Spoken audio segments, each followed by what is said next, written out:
So while I was in Dubrovnik, I met this Japanese girl named Sumire, and we decided we both wanted to go to Bosnia, but neither one of us really wanted to go by ourselves, so we decided to travel together. So we stopped in this town. I wanted to go to Sarajevo, but she wanted to go to Mostar, and it was on the way, so we stopped there and decided we'd spend at least one night there. There weren't any hotels. There was like one, but it was full at the time. Of course it'd be filled. It'd be filled. So there's like this underground network of like travel. The infrastructure was this underground network of like innkeepers. You stay in Dubrovnik, and that dude hooks you up with his friend in Mostar, and then they hook you up with their friend in Sarajevo, and you just kind of travel around that way. So we had a place to stay when we got to Mostar. It was this little old man, and his name was Omer. That old man. Yeah, and he spoke really good English, but it was really slow. So you could have a conversation with him, but it was a very long one, and you had to enunciate clearly and stuff.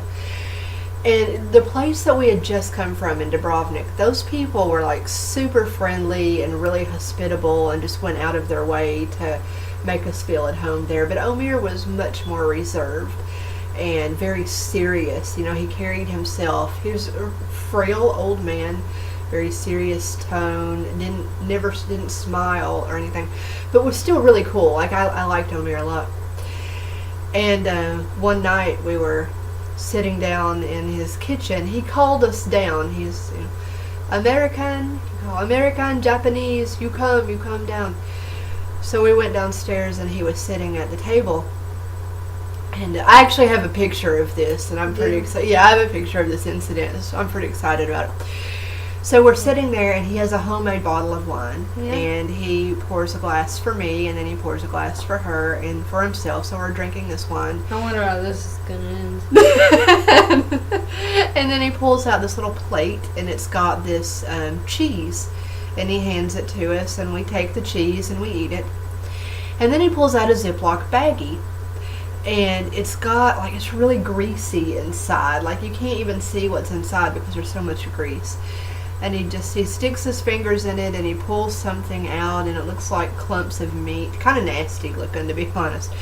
And he eats it, and then he puts his hand back in, and he pulls out another piece, and he hands it to me, and I take it, and I don't want to be rude, because I'm going to accept and eat or drink pretty much anything I'm offered, over there, because I'm a tourist and I'm a guest in their home, and I don't want to be rude. But I also kind of want to know what I'm eating, So I take it, and I start to put it in my mouth, and I go, "What is it?" And he looks at me, very serious. He goes, "He's goat." Bah.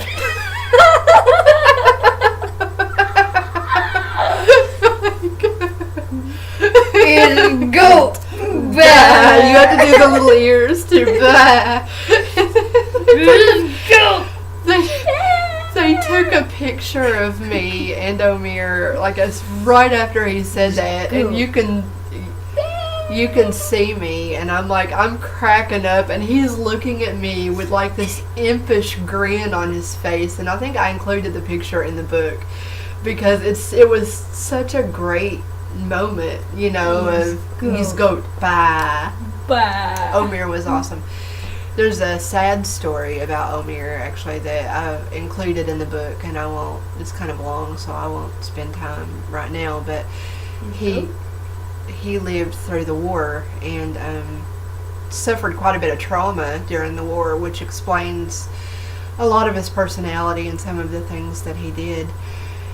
I think he's passed away because his house, like it's called Pansion Omer, so and you can still stay there, but the last few reviews have not mentioned him at all. They've mentioned other people like running it.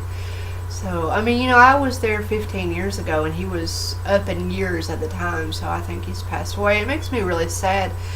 I ended up taking my mom back a couple of years later, and we stayed with Omer a second time, and she loved him. Like, that was her favorite part of the trip, was staying with Omer. and he liked mom too.